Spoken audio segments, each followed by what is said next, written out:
에베소서 1장 3절로 14절입니다.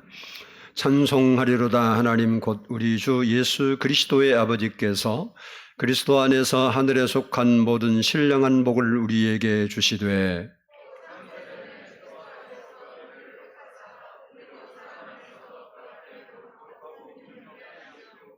그 기쁘신 뜻대로 우리를 예정하사 예수 그리스도로 말미암아 자기의 아들들이 되게 하셨으니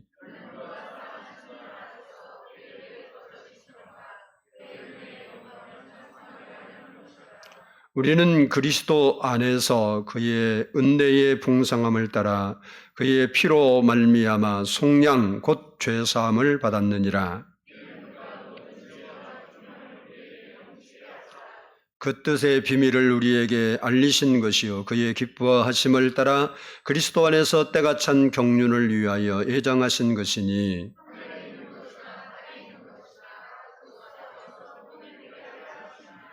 모든 일을 그의 뜻대로 결정하신 일하시는 그의 계획을 따라 우리가 예정을 입어 그 안에서 기업이 되었으니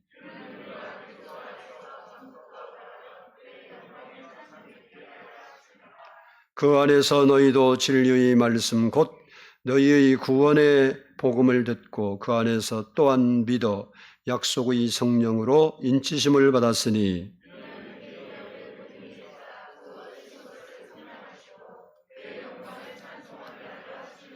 아멘. 이 시간에는 성가대 찬양이 있겠습니다.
기도드리겠습니다.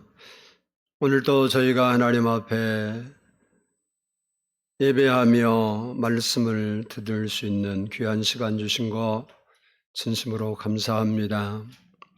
예수님, 우리의 흩어진 마음들을 모아주시고 성령 하나님께서 우리 마음에 은혜를 주셔서 우리에게 누디아의 마음을 여신 것처럼 열어 하나님 말씀이 우리 안에서 열매가 맺히도록 도와주옵소서. 하나님 말씀은 불이라 하셨사오니 말씀을 듣는 중에 불같이 임하셔서 역사해 주셔서 하나님의 운행하심이 우리 가운데 있게 해 주옵소서. 감사드리오며 예수님의 이름으로 기도드리옵나이다. 아멘. 할렐루야. 우리 옆 사람과 한번 인사합니다. 사랑하고 축복합니다. 따라서 한번 합니다. 성도가 드릴 감사. 예배소서는 현재 터키 이즈미르 주가 있는데 그곳에 있었던 교회입니다. 물론 지금은 유적지만 남아있지 없어요. 사도 바울이 에베소 지역을 두 번 방문을 하는데 첫 번째 방문은 2차 여행 말미에 잠깐 방문을 합니다.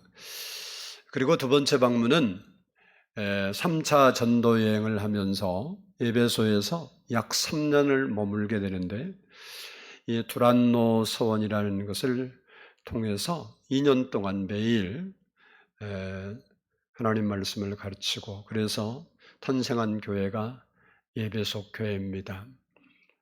바울이 로마에 전도할 뜻이 있어서 죄수의 몸으로 로마에 가게 되는데 로마에 가서 갇힌 몸으로 편지를 써서 에베소 교회에게 편지를 보냅니다. 그것이 에베소서입니다. 특히 오늘 본문 말씀은 에베소서 중에서도 기독교 신앙의 가장 핵심이고 중요한 부분인 하나님의 구원의 경륜에 대해서 우리에게 설명하고 있습니다. 하나님의 구원의 계획이 무엇이고 그 구원 계획을 실천함에 있어서 삼위일체 하나님의 사역이 각각 어떤 것이고 선택함을 입은 성도가 해야 할 일이 무엇인가를 가르쳐주고 있습니다. 여기서 중요한 사실은 택한 받은 성도, 구원받은 성도, 즉 우리가 누구냐, 우리가 어떤 존재냐, 이 부분이 굉장히 중요합니다. 여러분이 잘 알고 있는 안데르센의 미운 오리 새끼라는 동화를 보면 백조 한 마리가 함께 부화를 해서 오리 새끼들과 성장을 하게 됩니다. 그런데 이 백조는 자기가 오리인 줄 알고 백조라는 사실을 전혀 인지하지 못합니다. 그러다 보니까 부화할 때는 비슷했는데 자라면서 키도 더 크고 또 털 색깔도 다르고 그러니까 다른 오리들이 왕따를 시킨 거예요. 그래서 그를 미운 오리 새끼라 그렇게 불러요. 미운 오리 새끼가 그들과 적응하지 못하고 다르다는 이유로 계속 어려움을 당하다가 결국은 그 무리에 함께 존재하지 못하고 쫓겨나서 혼자서 고생하고 살아갑니다. 그러던 어느 날 백조 무리들이 막 떼를 때려서 하늘을 나르더니 자기가 있는 강가에 쫙 앉는 거예요.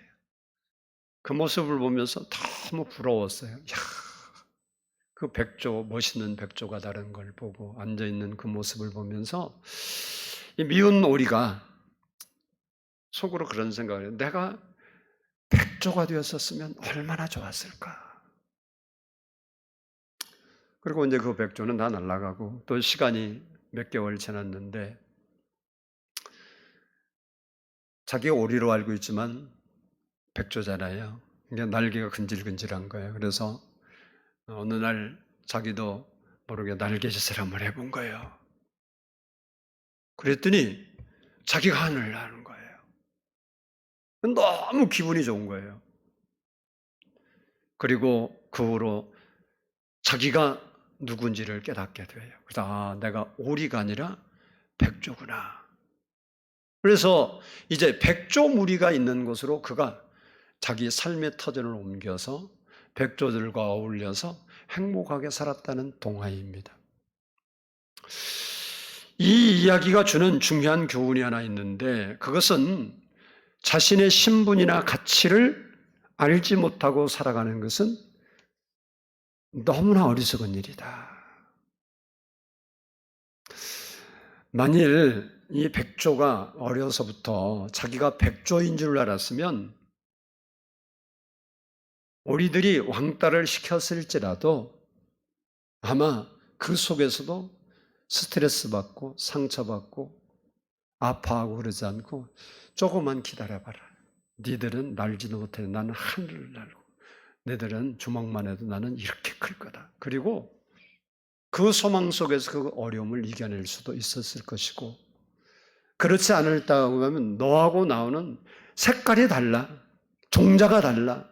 그리고 그 무리에서 스스로 나와서 쫓겨나기 전에 나와서 백조가 있는 곳에 가서 함께 어울려 살 수 있었을 겁니다. 신앙생활도 마찬가지입니다.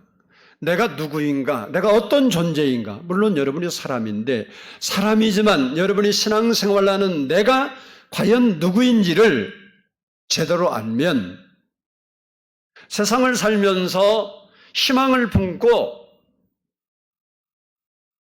좀 더 성공적인 삶을 살 수 있다는 겁니다. 그 부분을 오늘 본문이 설명을 하고 있습니다. 우리를 향한 하나님의 섭리를 우리가 알고 나면 감사하지 않을 수가 없어요. 하나님을 여러분이 알고 하나님을 섬기지만 하나님께서 여러분을 향한 하나님의 사랑과 그 섭리를 여러분이 진짜로 깨닫는다고 하면 감사하고 찬송하지 말라 해도 감사하고 찬송하는 삶을 살 수밖에 없습니다. 그래서 오늘은 하나님의 섭리 속에서 우리가 감사할 부분이 무엇이고 그러면서 우리의 잃어버린 감사의 신앙을 회복하는 그러한 복된 시간이 될 수 있기를 축복합니다. 먼저는 한번 따라서 합시다. 우리를 택해 주셨음을 감사해야 한다. 우리를 선택해 주신 것, 그 은혜에 감사하는 것이 우리 성도가 해야 할 일이라는 겁니다. 오늘 본문 4절을 같이 한번 봉독하도록 하겠습니다. 4절을 읽습니다. 시작. 곧 창세전에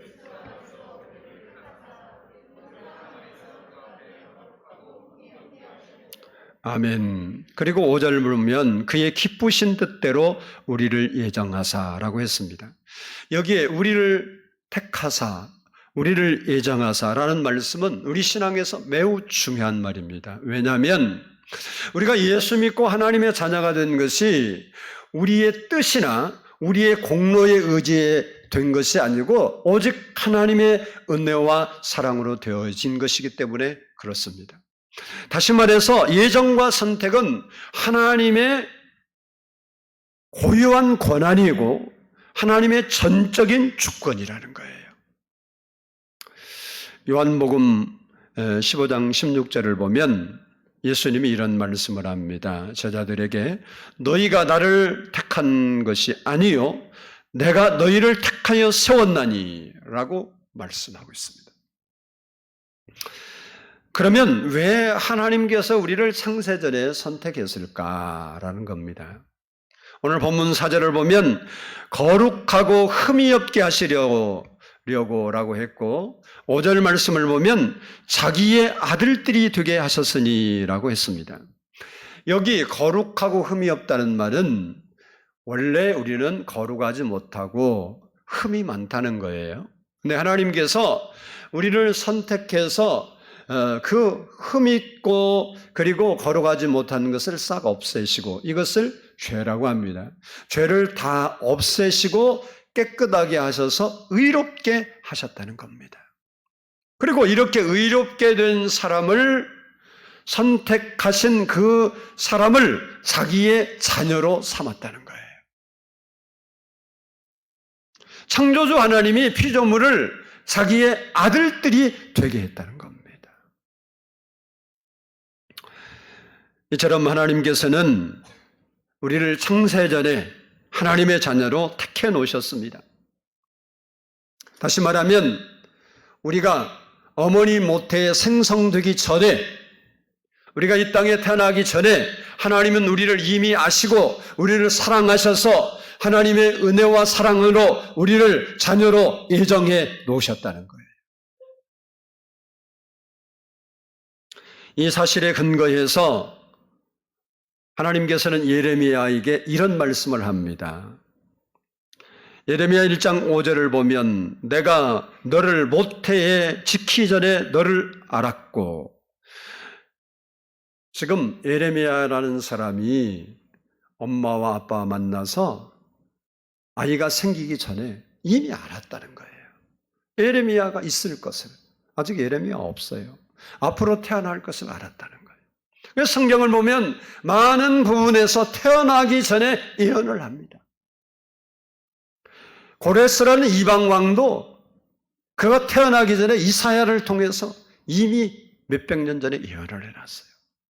뭐 예수님 탄생만 예언한 게 아니라 성경에 보면 삼손의 예언도 예언해놓고 또 요한의 선택 세례 요한도 태어나기 전에 하나님께서 이미 말씀했어요. 이처럼 엄마의 모태에 짓기도 전에 하나님이 예레미야를 알았다는 거예요. 내가 배에서 나오기 전에 너를 성별하였고 너를 여러 나라의 선지자로 세웠노라. 그리고 이사야 43장 1절을 보면 야곱아 너를 창조하신 여호와께서 지금 말씀하시느니라. 이스라엘아 너를 지으신 이가 말씀하시느니라. 너는 두려워하지 말라. 내가 너를 구속하였고 내가 너를 지명하여 불렀나니 너는 내 것이라. 야곱이 하나님의 것이 된 것은 야곱이 하나님을 선택해서 된 것이 아니고 하나님께서 야곱을 선택해서 되었다는 이야기입니다. 그렇습니다. 우리가 예수를 믿고 하나님의 자녀가 된 것은 우리가 다른 사람보다 뛰어난 실력과 자격이 있어서 하나님이 우리를 선택해 주신 것이 아니고 하나님의 일방적인 은혜로 선택했다는 거예요. 다시 말하면 우리는 부족하고 연약하고 흠이 많지만 세상의 수많은 사람 중에 여러분을 하나님의 자녀로 이미 창세전에 예정해 놓으셔서 때가 되어서 구원한 은혜를 주어 여러분이 이렇게 예수 믿고 있는 거예요. 여러분이 이제 예수 믿을 때가 되어서 믿은 것뿐이지 원래 여러분은 옛날에도 하나님 자신이었어요. 여러분이 이런 거 알아야 돼요. 여러분이 예수 믿기 전에 어떤 사람은 어려서부터 믿어서 그렇지만 중년에 예수 믿은 사람도 있는데 예수 믿기 전에 일어났던 일 중에 신이 도왔나 봐. 그런 일들이 있어요. 그리고 그들이 예수를 믿고 나면요, 자기가 예수 믿기 전에도 하나님이 도와주었던 것을 깨달아요. 왜 그렇겠어요? 창세전에 이미 우리를 하나님의 자녀로 선택해 놨다는 거예요. 그래서 우리가 세상에서 살면서 하나님의 자녀로 사는 것은 이제 부르심을 입어서 여러분이 예수 그리스도를 구주로 고백하면서 이루어진 일이에요. 그러나 여러분이 하나님의 자녀가 되는 것은 이미 창세전에 그렇게 해 놓으셨다는 거예요. 지난 주간에 여러 가지 화제거리가 많이 있었지만 화제거리 기사 중에 하나가 뭐냐면 25세 대학생 박성민 1급 공무원 대우받으며 청와대 입성하다라는 기사였습니다. 이 대학생인 박성민이라는 이 사람이 과거에 전 더불어민주당 최고위원이었는데 이번에 청와대 그 청년 비서관으로 임명을 했어요. 근데 이 청년 비서관의 직책이 거기도 공무원이잖아요. 공무원인데 1급 공무원에 해당되는 거예요. 이 일이 있자 22일 날 국보협에서 성명서를 이렇게 발표했어요. 청와대가 25세 대학생을 1급 청와대 비서관 자리에 임명한 것은 청년들의 마음을 얻는 것이 아니라 그들의 분노만 살 뿐이다. 이렇게 논평을 하면서 이런 이야기를 합니다. 대한민국의 일반적인 청년들은 대학교를 졸업한 후 석사, 박사를 취득하더라도 취업의 문을 넘기 어렵고 행정고시를 패스해 5급을 달고 30년을 근무해도 2급이 될까 말까 한 경우가 허다하다. 이것은 잘못된 인사다. 그러니까 지금 대학생인데 1급 공무원 자리에 앉혔어요. 그러니까 여느 때 같으면 뭐 과거에도 이런 일이 여러 번 있었으면 뭐 그런가 보다 넘어갈 건데 한 번도 그런 일이 없었고 그런 일이 있을 수도 사실 없었어요. 근데 요즘 민주당이 청년들로부터 많이 외면을 받으니까 아마 이런 인사를 한 것 같아요. 하여간 저는 그 인사에 대한 이야기를 하려고 그런 게 아니고 지금 거기서도 그렇고 많은 젊은이들 요즘 뭐 계속 시끄럽더라고. 이것 때문에 언론에 발표하고 빨리 해임시키라 막 난리가 아니더라고. 근데요, 중요한 사실은 박성민 이제 비서관이 됐죠. 청와대 청년 비서관 입장에서 보면요, 다른 때 같으면 어림도 없는 자리에 자기가 선택을 받아서 그 자리에 들어갔잖아요. 그러니 그렇게 해준 청와대가 고맙겠어요? 안 고맙겠어요? 말도 못하게 고마워요. 다른 사람이 다 손가락질을 하고 있는데요. 본인 입장에서는 자기를 선택해서 그 자리 1급 공무원에 해당한 자리에 앉히고 그러한 봉급을 주는 그 청와대가 너무 고마운 거예요. 저를 오라 했어도 갈 거예요.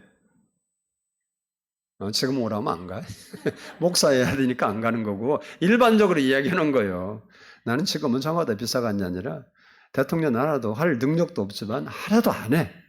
나는 목사할 팔자라 목사해야 돼. 아니 근데 일반 내가 대학생이라면 뭐 누가 요구하고 그거 안 갈 사람 여기 있어요? 그러니까 선택을 받은 그 대학생 입장에서는 이게 엄청난 은혜예요. 그냥 은혜가 아니에요.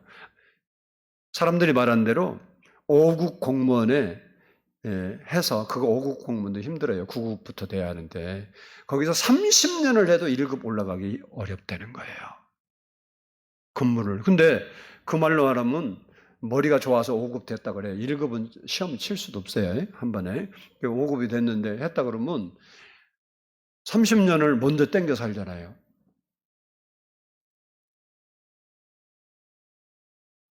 우리 역시 자격이 없는 우리가 하나님의 자격이, 하나님의 은혜를 받을 자격이, 하나님의 능력을 힘입을 자격이 있는 것이 아니고 없는데 하나님께서 우리를 일방적으로 사랑해서 너는 내 것이라, 너는 내 자녀라. 이렇게 우리가 태어나기 전에 하나님이 아시고 우리를 선택해 주시고 예정해 주셨다는 거예요. 그러니 여러분이 그 사실을 진짜로 인지하게 되면 감사하지 않을 수 있겠어요? 저는 주님을 생각하면 물론 제가 뭐 처음부터 예수 믿을 때부터 그런 것들은 절대 아니에요. 억지로 교회를 갈 때도 있었고 목사 된 후에도 참 겉에서는 힘들지 않았지만 심적으로 힘든 부분들이 많이 있었어요. 그래서 목회를 그만해야 좋냐, 더 해야 되냐. 마음이 안 편하니까. 밖에는 괜찮았었는데 내 안이 그랬었어요. 근데 하나님의 은혜와 사랑을 알고 보니까 그게 아니더라고. 그냥 입 열면 감사해요. 그럼 목사님은 뭐 모든 게 잘 되고 행복하고 형통하고 잘 돼서 그렇겠죠. 그럴 수도 여러분이 있겠지만 아니요. 사람은 다 똑같아. 인생을 살다 보면 다른 사람은 행복하고 나는 안 행복한 것처럼 느껴질 뿐이지 가서 똑같이 이야기해 보면 피장파장이야. 그래서 남의 떡이 더 커가 보이고 다른 집 잔디가 더 푸르게 보인대. 똑같아. 그러니까 여러분이요. 하나님이 우리를 이렇게 해주신 것이 여러분이 아까 내가 비운 오리새끼 이야기를 했는데 하나님이 우리를 선택했다는 그것은요. 미운 오리새끼가 아니라 백조라는 얘기예요. 우리가 백조라는 사실을 제대로 깨달으면요. 미운 오리새끼가 아니라 백조로 살아가는 거예요. 우리는 이 사실을 알고 하나님의 선택이 당연히 그냥 선택한 거 예수 믿은 게 아무것도 아니라는 사실을 여러분이 인정해야 돼요. 백조가 백조를 아는 순간 백조 같은 삶을 사는 거예요. 여러분이 하나님의 자녀이고 하나님의 능력 안에 머무는 사람이라는 것을 아는 순간 하나님의 능력으로 살 수 있는 사람이 되는 거예요. 우리는 그 은혜에 감사하면서 살아야 한다는 거예요. 둘째는 따라서 합시다. 우리 죄를 속량하신 은혜를 감사해야 한다. 7절을 한번 읽어보겠습니다. 오늘 본문 7절 말씀 시작. 우리는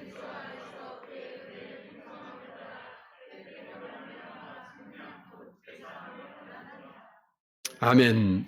성부 하나님께서 이미 말씀대로 우리를 거룩하고 흠이 없게 하셔서 하나님의 자녀로 예정을 딱 해놨어요. 선택해서. 근데 그것이 어떻게 우리의 삶에 이루어지게 됐느냐? 그것은 바로 예수 그리스도를 통해서 이루어졌습니다. 그 방법이 뭐냐? 십자가였어요. 즉 예수님께서 십자가에 피 흘려 죽으심으로 말미암아 우리의 죄를 속량하시고 죄를 없애주신 거예요. 속량이라는 말은 몸값, 속전 그런 말이에요. 그러니까 예수님께서 우리의 몸값을 지불하셨다는 거예요. 예수님이 우리를 구원하시기 위해서 우리의 몸값을 대신 지불했는데 그 값이 뭐냐? 예수님의 피라는 겁니다. 다시 말하면 자신의 생명을 주셨다는 거예요. 모든 인간은 죄 때문에 마귀의 종이 되었고 하나님의 심판을 받아 영원히 멸망하고 지옥 갈 수밖에 없었는데 예수님께서 우리를 거기서 구원해 주시기 위해서 대신 십자가를 지심으로 우리를 죄에서 해방시켜 주시고 속량해 주셔서 우리가 영원한 생명을 얻고 하나님의 자녀가 되고 천국 백성이 되었다는 거예요. 그러니 어찌 감사하지 않을 수 있겠어요? 누가 나를 위해 대신 죽어 주겠습니까? 세상에 없어요. 누가 나를 예수님처럼 사랑해 주시겠습니까? 예수님은 자기 목숨을 사랑한다고 내놓으면서 사랑했습니다. 없어요. 예수님은 자기의 생명을 버리기까지 우리를 사랑했습니다. 사람도 사랑을 합니다. 그러나 사람은 환경과 마음이 바뀌면 사랑했던 그거 다 취소하고 사랑 안 해요. 오히려 미워합니다. 그래서 그렇게 사랑해서 좋아하는 사람이 헤어지고 나면요 철천지 원수가 돼요. 그런데 하나님은 한 번 우리를 사랑하시면 끝까지 사랑한다는 거예요. 우리가 좀 잘못을 하고 우리가 실수를 하고 우리가 넘어지고 우리가 죄를 졌다고 해서 하나님께서 우리를 버리시고 우리를 미워하시는 것이 아니고 하나님은 그럼에도 불구하고 마음 아파 가슴 치면서도 여전히 우리를 사랑하신다는 거예요. 요한복음 13장 1절을 보면 유월절 전에 예수께서 자기가 세상을 떠나 아버지께로 돌아가실 때가 이런 줄 아시고 세상에 있는 자기 사람들을 사랑하시되 끝까지 사랑하시니라. 예수님은요, 우리를 사랑하시되 사랑받을 만한 일을 하면 사랑하고 사랑받을 만한 일을 안 하면 미워하고 그런 게 아니라 끝까지 사랑하신대요. 믿으십시다. 끝까지 사랑하세요. 그래서 이제는 우리가 주의 이름을 부르면 주께서 구원해 주시고 또 우리가 빛 되신 예수님을 따르면 어둠에서 벗어나게 해 주시는 거예요. 요한복음 12장 46절을 보면 나는 빛으로 세상에 왔나니 무릇 나를 믿는 자로 어둠에 거하지 않게 하려 함이로다. 이 말씀을 보면 예수님을 믿고 따르는 사람들을 어둠에 거하지 않도록, 다시 말하면 어둠에 있는 사람들을 건져내서 빛의 삶을 살 수 있도록 해주신다는 거예요. 좀 더 말씀드리면 의가 빛이라면 불의는 어둠이에요. 사랑이 빛이라면 미움은 어둠입니다. 평안이 빛이라면 불안은 어둠이에요. 감사가 빛이라면 불평은 뭐겠어요? 어둠이에요. 건강이 빛이라면 질병은 어둠에 속해요.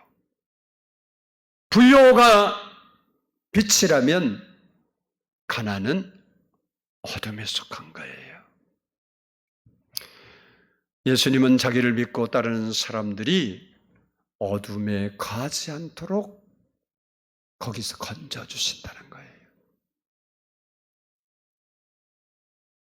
그렇기 때문에 우리 자세가 중요해요. 내가 예수를 믿는다면 정말 여러분 예수를 믿습니까? 아멘이십니까? 고백합시다. 예수 믿습니까? 정말 예수 믿으면, 잘 들어보세요. 정말 예수 믿으면 여러분이 어둠에 속한 것들을 버리고 빛에 속한 것을 잡고 살아가야 합니다. 그러면 어둠에서 벗어나게 되고 빛의 삶을 사는 거예요. 우리가 이렇게 믿음으로 살아줄 때 예수님께서 우리의 환경을 바꿔서 어둠에 거하지 않도록 분리와 미움과 원망과 걱정과 근심과 질병과 가난에 허덕이지 않도록 하나님께서 바꿔주시는 거예요.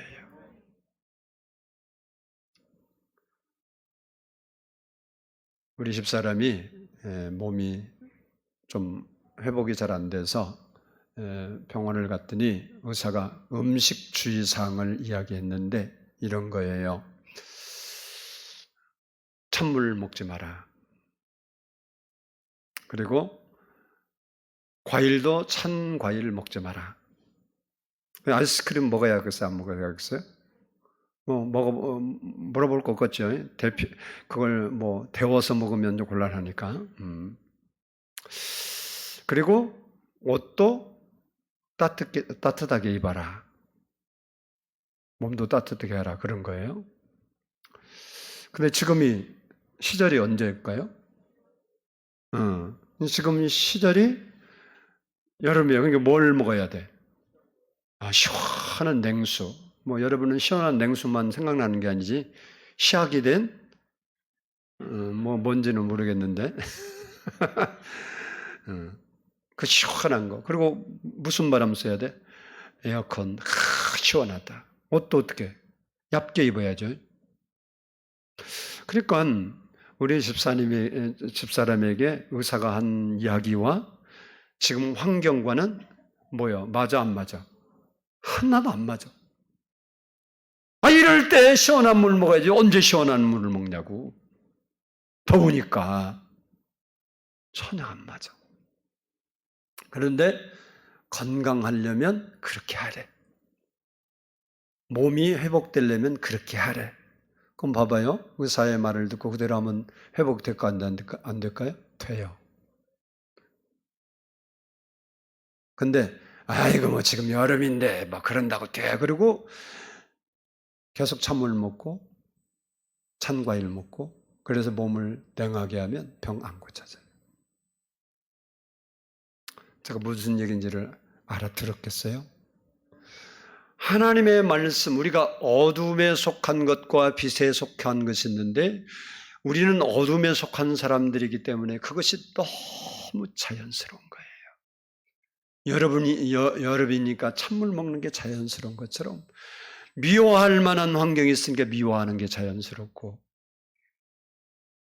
불평할 만한 환경이니까 원망하는 것이 자연스럽고 아프니까 아프다고 생각하고 사는 것이 자연스러운 거예요. 그런데 빛 대신 예수님은 그런 거예요. 내가 빛이잖니? 너는 그러니까 어둠에 속한 것은 잃어버려. 그리고 빛에 속한 것을 생각하고 붙잡고 살아. 그러면 내가 빛이 되도록 내가 역사해 줄게. 그런 거예요. 그러니까 성경이 우리에게 요구한 말씀들이 사실 안 맞아요. 미워하는 사람이 누구를 미워한다고 할 때 미워할 만한 환경이 없는 미워하는 사람 한 명도 없어요. 미워하기 싫은데 미워할 수밖에 없는 환경에 놓여 있는 거예요. 원망하기 싫은데 원망할 수밖에 없는 환경에 놓여 있는 거예요. 항상 기뻐하고 살고 싶은데 슬퍼할 수밖에 없는 환경에 놓여 있는 거예요. 근데 하나님 뭐라 그래? 그건 나도 안다. 그러나 여름이지만 찬물 먹으면 안 돼. 그 소리나. 미워할 수밖에 없는데 미워하면 안 돼. 그 소리나 뭐가 다른가요? 하나도 안 달라. 근데 의사 말 들으면 몸이 치료해져. 여러분이 하나님의 말씀을 들으면 환경의 변화가 일어나. 그래서 어둠의 일들이 물러가고 빛의 일들이 자기도 모르게 몸을 그렇게 관리했더니 자기의 몸이 어느 날 차가운 몸이 따뜻한 몸, 정상적인 몸으로 돌아오는 것처럼 우리의 신앙이 정상적으로 하나님의 역사 속에 동참하게 되는 거예요. 그러니 이렇게 우리를 바꾸시려고 다 이루신 하나님이 있는데 그 속량하신 하나님께 감사 안 하면 그게 인간이겠어? 그러니까 우리는 당연히 뭐하고 살아야 돼? 감사하며 살아야 돼. 여러분이 지금 불평거리밖에 없다. 그런데 감사해. 왜? 하나님의 창세전에 우리가 행복하게 살아라고 다 준비해놨어. 백조로 태어나는 것은 백조같이 살아라는 거예요. 아멘. 근데 백조가 오리같이 살려면 평생 불행해. 성도가 성도답게 살아야지 성도답게 안 살고 세상 사람같이 살면 불안한 거예요. 불행한 거예요. 행복 없어. 그래서 우리를 속량하여 우리가 뭐 죄가 없는 게 아니라 죄 있는데 없다고 해주신 예수님 얼마나 감사해요. 여러분 이게 안 느껴져서 그렇지. 여러분 감옥 가게 생겼는데 감옥 가 왜 가? 죄 져서 가죠. 그냥 봐줄게. 나가서 자유롭게 살아. 그러면 얼마나 감사하겠어. 1000번 절에도 부족해. 그죠? 지옥 갈 우리 인생을 천국으로 인도했는데 여러분이 안 죽어서 지옥 천국을 몰라서 그러지. 지옥 앞에 서봐. 지옥 진짜 있어요. 천국도 진짜 있고. 그냥 뭐 막연히 뭐 목사니까 떠든다고 그런 좀 제발 그 소리 하면 안 돼요. 거기서 우리를 건져냈는데 얼마나 감사해. 내가 좀 부족한 게 있다고 그거 붙잡지 말고 하나님 붙잡고. 하나님은 우리를 회복시키시는 분이에요. 마지막으로 따라서 합시다. 우리의 구원을 보증하신 성령님께 감사해야 한다. 우리의 구원을 보증해 주시는, 책임져 주시는 성령님이 계신 것을 감사해야 되는 거예요. 우리 13절로 14절 한번 마지막으로 읽어보겠습니다. 13절 14절입니다. 시작. 그 안에서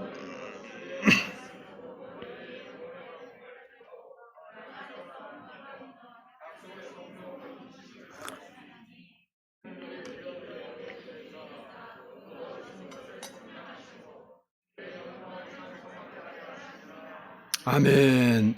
이 말씀 보면 네 가지 중요한 단어가 나오는데 듣고 믿어 인치심 보증이란 말이에요. 이 말을 정리해 보면 우리가 복음을 듣고 예수를 믿어 성령의 인치심과 보증을 받게 되었다라는 겁니다. 요한복음 1장 12절 말씀 보면 영접하는 자 곧 그 이름을 믿는 자들에게 하나님의 자녀가 되는 권세를 주셨으니라는 말씀이 있습니다. 우리가 예수 믿고 하나님의 자녀가 됐는데 그 사실을 누가 확인해 주냐? 누가 책임져 주냐? 그분이 바로 성령님이라는 거예요. 다시 말하면 성령님께서 우리가 예수 그리스도를 구주로 딱 영접하는 순간 인치시고 보증해 주신다는 거예요. 여기 인치였다는 말은 무슨 얘기냐면 너는 내 것이다. 영원한 내 것이다. 도장을 꽉 찍었다는 거예요. 그리고 보증한다는 말은 그 사실, 인친 그 사실을 끝까지 다시 말하면 하나님 나라 갈 때까지 책임져 주신다는 거예요. 누가? 성령님이. 사람은 못 믿어요. 그러니까요. 성경에 보면 인간은 못 믿어. 아브라함이 그렇게 믿음의 조상이고 하나님 따라갔잖아요. 창세기 15장 보면 미래의 이야기를 알고 싶어 하니까 그거 알려주려고 하나님께서 제물을 드리라 그래요. 그래서 소부터 해서 비둘기까지 비둘기만 빼고 딱 갈랐잖아요. 갈라갖고 이렇게 벌려놨어요. 그게 왜냐하면 그때 당시에 조약을 체결할 때 짐승을 잡아서 반으로 딱 갈라요. 그래서 양쪽으로 놓고 그 계약 당사자들이 계약한 내용을 가지고 그 사이를 지나가요. 그게 무슨 얘기냐면 누구든지 이 계약을 파괴하면 이 짐승같이 찢어 죽인다는 거예요. 근데 재밌는 것은 그 언약을 하나님이 주시는데 그 사이를 아브라함은 지나간 적이 없어요. 누가 지나가냐? 하나님의 여호와의 횃불이 그 사이를 지나가요. 하나님만 딱 지나가요. 왜 그랬을까? 아브라함은 믿을 수가 없어요. 그 언약을 지킬 수 있는 분은 누구밖에 없어요? 하나님. 그래서 하나님 당신만 지나가시는 거예요. 뭐예요? 내가 이 언약을 책임지고 이루어 주겠다. 근데 사대만으로 돌아오리란 말은 진짜로 이루어져요. 그러니까 구원을 우리가 지키려고 하면 절대 지킬 수가 없는데 누가 지켜주시냐? 성령님께서 지켜주시냐. 여러분이 지금까지 살아오면서 예수 믿다 보면 교회를 안 다니고 싶은 생각이 있었어요? 없었어요? 교회를 안 가버리고 싶은 생각도 많이 있었죠. 예수 그만 믿을까 하는 생각도 있었죠. 아, 너무 착한 애 없었나 봐. 이렇게 좋은 사람만 모였으니 내가 행복하지. 근데 그런 생각이 있었는데도 불구하고 내 마음에서 교회를 가게 만들어. 자꾸 생각이 나. 그래도 교회는 가야지. 그래도 교회를 찾아. 왜 그래? 그게 내 마음이 아니고 인치신 성령님이 책임져야 하니까 안에서 살살 울리는 거예요. 그래서 사람들이 교회 떠나서 택한 받은 사람이 떠나서 방황하다가도 죽기 전에 꼭 돌아와. 왜냐? 성령님이 책임져서 데려가야 하니까. 그러니까 여러분이 알아야 돼요. 여러분 팔자는 이미 정해졌어. 무슨 팔자예요? 따라서 합시다. 예수 믿고 천국 갈 팔자다. 그래서 여러분이 뭐 나 예수 안 믿어, 예수 욕하고 그런다고 되는 게 아니야. 그러면 그렇게 하면 할수록 뭔 일이 일어나냐? 인생의 막대기가 기다려. 근데 직석에 맞아. 그래서 여러분이 예수 안 믿는 사람 빼고 진짜로 예수 믿는 사람이 신앙을 방황 딱 한다. 인생 다 꼬이게 돼 있어. 근데 뭐 방황하고 뭐 교회 안 나가도 나는 더 잘 되고 문제 하나도 없더라. 그 사람은 구원받은 사람 아니야. 일시적으로 된 것은 이해할 수 있어. 근데 계속해서 그렇게 된다. 그 사람은 절대로 예수 믿은 사람이 아니야. 왜? 성경에 그렇게 돼 있어. 내 얘기가 아니에요. 히브리서 12장에 보면 하나님의 사랑하는 자, 하나님의 자녀는 징계하신다고. 징계가 없으면 사상해하여 버리운 자라고 그랬어. 잘못했는데 아무런 영향이 없다. 나는 뭐 잘못해도 뭐 하나님이 나는 타치를 안 하시더라. 복만 주시더라. 만만의 말씀이요. 쌓여서 한 번에 맞는 거예요.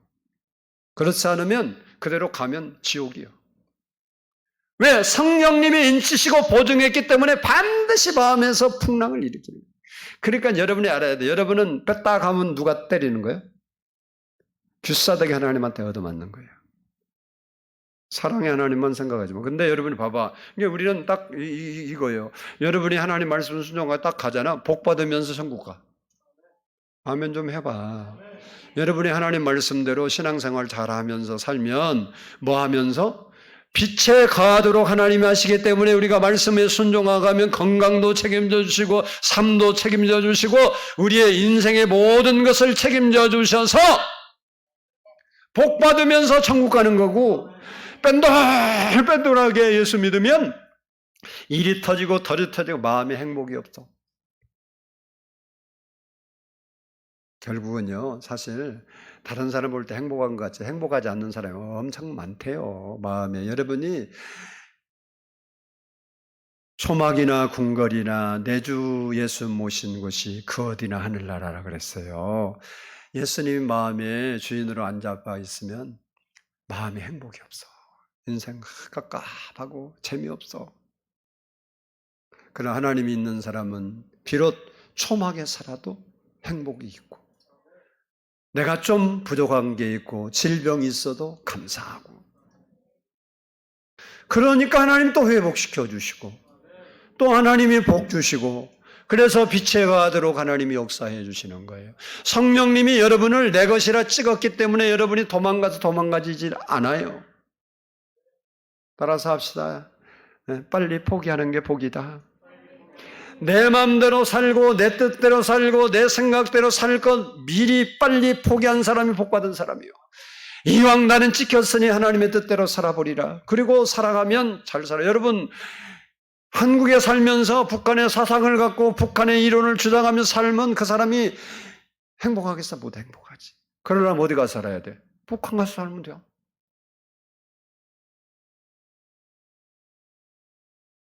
여러분은 이미 도장 찍어버렸어. 누가? 전능하신 하나님. 그래서 성경이 뭐라냐? 하나님 도장 한번 찍으면 내 손에서 빼앗을 자가 없느니라 그랬어. 아무도 여러분을 데려갈 자가 없어. 제가 논산훈련소에서 훈련 받으니까 착출을 하더라고. 키 얼마, 어디, 뭐 이렇게 조건을 말해. 그럼 나오라 그래. 무조건 그러면 데려가서 뭐 써. 그 뭐냐면 거기 지원하는 사람 네 군데 썼거든요. 내가 뭐 해병대도 쓰고 뭐 몇 군데 나오라면 나와가니까 쓰다니까 그렇게. 근데 제가 수경사 출신인데 수경사 그 사람이 하사가 거기도 또 해당대도 또 나갔어. 그럼 내가 멍청한 거예요. 좋은 것만 알아서 나가야 하는데 착해갖고 해당대는 무조건 나가고 또 쓰고 들어오고 그랬는데 세 번째인가 거기가 왔는데 그러더라고. 니들은 다른 데 못 가니까 걱정하지 말고 우리 부대로 갈 거야. 그래서 그러면서 그 하사가 그러더라고. 수경사가 그때 당시 지금은 몰라요. 나 때 착출 1번지대. 그러니까 수경사 찍으면 아무 데도 못 데려가는 거예요. 청와대고 뭐고 아무 데도 못 데려가. 청와대에서는 안 뽑았으니까 아무 데도 못 데려가. 그래서 수경사 갔어요, 사실은. 나중에 이제 훈련 끝나고 데려와는 거 보니까 보직이니까 수경사더라고요. 나는 서울에서 나는 서울 토백이는 아닌데 서울에서 엄청 오래 살았어요. 이게 찍으니까 다른 데 못 가더라고. 성령님이 여러분을 하나님 것으로 찍었어요. 아무도 마귀도 여러분을 못 데려가는 거예요. 마귀가 여러분 지옥 못 데려가. 걱정하지 마. 여러분은 죽어도 어디 가? 그래요. 여러분 지옥 가고 싶어도 못 갈 운명이요.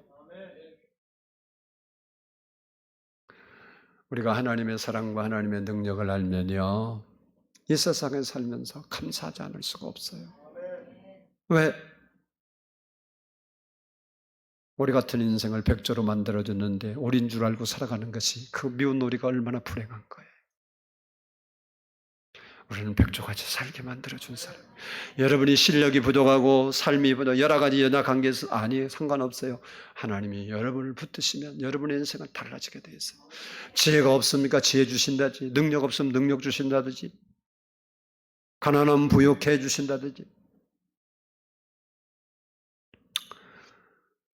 이런 하나님의 은혜를 받은 것을 제대로 만나면 감사하지 말라도 감사할 수밖에 없어요. 삶이 힘들고 어렵고 고달픈 일들이 많아도 나를 도우시고 건지시는 하나님을 발견하게 되면 우리는 소망과 감격과 감사가 넘칠 수밖에 없다는 거예요. 왜? 다른 사람은 그 환경에 가면 거기서 빠져나올 그런 기회 자체가 없는데 우리는 빠져나올 기회가 있잖아요. 이런 사실을 안 바울은 감옥에 들어가서도 감사하고 찬송한 거예요. 여러분, 좋은 일하고 억울하게 감옥 들어갔는데 무슨 찬송이 나오고 감사가 나오겠어요? 근데 하나님의 이 섭리와 사랑과 은혜를 깨달으니까 거기 가서 감사하고, 다니엘은 사자굴 앞에서 감사하고, 하박국은 삶의 형편이 하나도 자기를 만족케 하는 것이, 가진 것이 하나도 없어. 모자란 것 투성이요. 그런데도 기뻐하고 감사한 거예요. 그게 왜요? 하나님의 은혜와 사랑, 하나님이 자기를 향한 뜻을 발견했기 때문에 그런 거예요. 여러분을 향한 하나님의 뜻을 안다면 우리는요, 낭망하고 좌절하고 희망을 잃고 답답한 인생 살지 않아요. 오늘도 우리를 건져주시고 구원해 주신 하나님을 바라보고 그 하나님 앞에 겸손히 무릎을 꿇는 거예요. 하나님, 나를 도우실 분은 하나님밖에 없네요. 그리고 여러분의 마음을 들여 주의 이름을 부르면 주님이 우리를 건져주시고 구원해 주시고 어둠에서 빛으로 바꿔주시고 백초같이 살다가 오게 한다.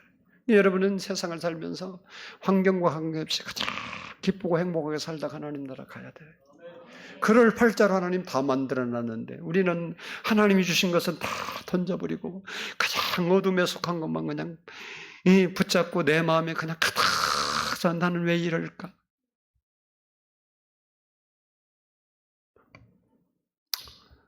우리 정신을 개조합시다.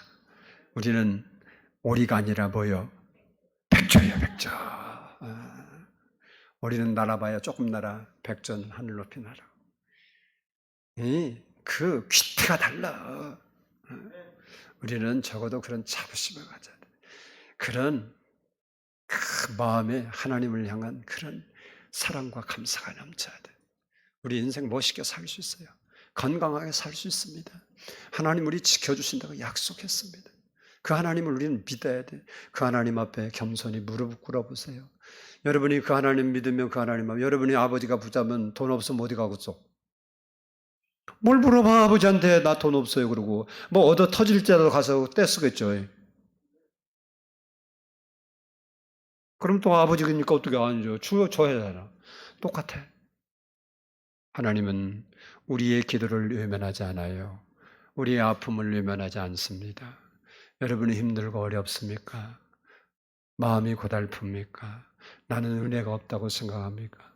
주님 앞에 겸손히 모든 것 내려놓고 조용히 주 예수 그리스도의 이름을 불러보세요.